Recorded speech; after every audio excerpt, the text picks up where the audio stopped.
اعوذ باللہ من الشیطان الرجیم بسم اللہ الرحمن الرحیم۔ دوستو آج ہم آپ کے ساتھ محرم الحرام کی فضیلت بیان کریں گے، ٹھیک ہے۔ محرم الحرام اسلامی سال کا پہلا مہینہ ہے اور اسے حرمت والے مہینوں میں سے ایک شمار کیا جاتا ہے۔ اس مہینے کو محرم الحرام اس لیے کہا جاتا ہے کیونکہ یہ اللہ تعالیٰ کے نزدیک محترم اور قابل حرمت مہینہ ہے۔ اس مہینے کی فضیلت، اہمیت اور تاریخی واقعات، بالخصوص واقعہ کربلا کی وجہ سے اسے بہت قدر و منزلت حاصل ہے۔ محرم الحرام کی فضیلت نمبر 1 ہے حرمت والے مہینے۔ اللہ تعالیٰ نے قرآن مجید میں ارشاد فرمایا، بے شک مہینوں کی گنتی اللہ کے نزدیک 12 مہینے ہیں۔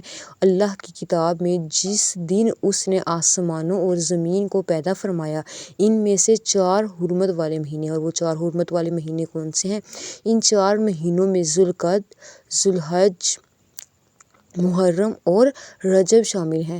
2 ہے نفلی روزوں کی فضیلت۔ رسول صلی اللہ علیہ وآلہ وسلم نے فرمایا، رمضان کے بعد سب سے افضل روزے اللہ تعالیٰ کے مہینے محرم الحرام کے روزے ہیں، یعنی کہ رمضان المبارک کے جو کہ ہمارے روزے فرض ہیں وہ ہم پر رمضان المبارک کے، اس کے بعد سب سے جو فضیلت والے روزے ہیں وہ کون سے ہیں؟ محرم الحرام کے۔ تاریخی واقعات محرم الحرام میں نمبر 1 ہے حضرت موسیٰ علیہ السلام کی فتح۔ 10 محرم یوم عاشوراء کے دن حضرت موسیٰ علیہ السلام اور ان کی قوم کو فرعون سے نجات ملی تھی۔ اسی شکرانے کے طور پر بنی اسرائیل روزہ رکھتے تھے۔ رسول صلی اللہ علیہ وآلہ وسلم نے فرمایا، یہ وہ دن ہے جس میں اللہ تعالیٰ نے حضرت موسیٰ علیہ السلام اور ان کی قوم کو فرعون سے نجات دی تھی، اور موسیٰ علیہ السلام نے اپنے شکر کے طور پر روزہ رکھا تو میں اس کا زیادہ حقدار ہوں۔ سبحان اللہ، یہ صحیح بخاری میں موجود ہے، ٹھیک ہے۔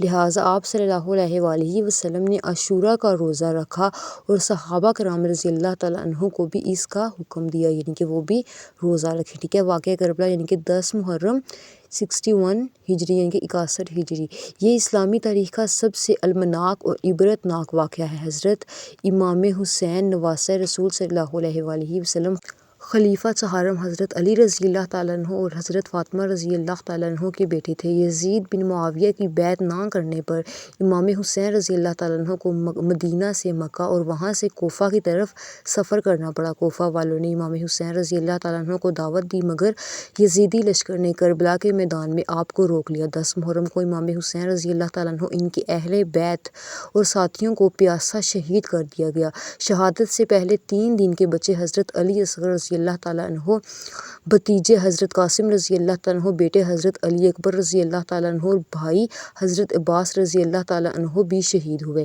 امام حسین رضی اللہ تعالیٰ عنہ نے آخری وقت میں حق، عدل اور دین کی سربلندی کی خاطر جان قربان کر دی۔ امام حسین رضی اللہ تعالیٰ عنہ کا قول، میں ظلم و فساد کے لیے نہیں، امت محمدی کی اصلاح، حق کو بلند اور باطل کو مٹانے کے لیے نکلا ہوں۔ سبحان اللہ۔